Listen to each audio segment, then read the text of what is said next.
The first thing one must do is to ask themselves the question, why do I want to be in a relationship? If you know that your reason for being in a relationship is because you are needy, that is the wrong reason to be in a relationship. If you know that you want to be in a relationship because you are scared to live by yourself, that is not a reasonable rationale to be in an intimate relationship. If you know that you just want to use somebody and take advantage of someone in a relationship, that's not a good reason to be in one. We must ask ourselves the questions, why do we want to be in a relationship? And then you must weigh out, what are your expectations in a relationship? What do you expect in a relationship? If you meet a person that you feel would be a nice mate, what are your expectations? What is it that you know that you want in a relationship? And what is it that you know that you do not want in a relationship? Knowing what you want and knowing what you don't want are both equally important. Because if you don't know what you don't want, you won't be able to identify it in the initial relationship.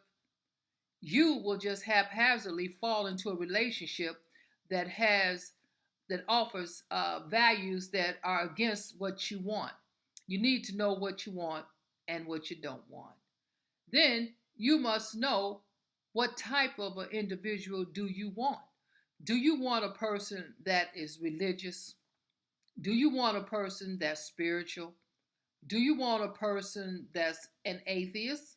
Do you want a person that has money? Do you want a person that has character?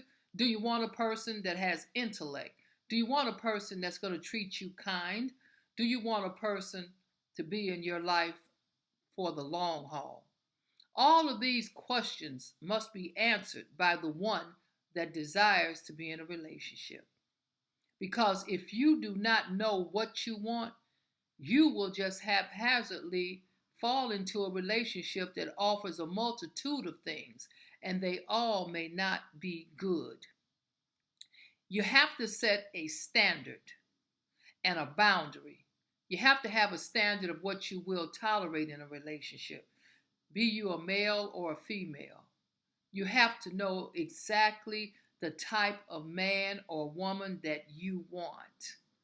Then you can raise your value system and your awareness to be aware when you run into this type. If you know you're real religious and you want a religious man, then you know that you'll have to be in a religious environment generally to attract that kind of man.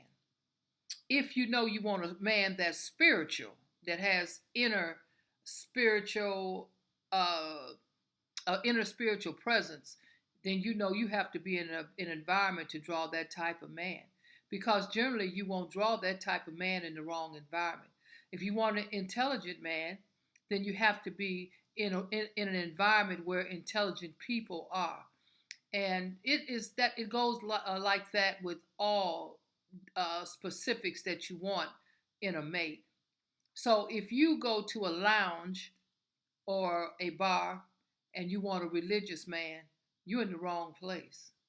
You're in the wrong place to draw that type of man to you or a woman to you.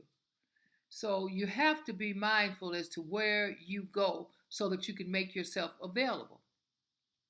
Then you have other issues that we must deal with. You have to deal with the fears of being in a relationship. Many people have deeply embedded fears of being in a relationship, and they are not even aware that they have them.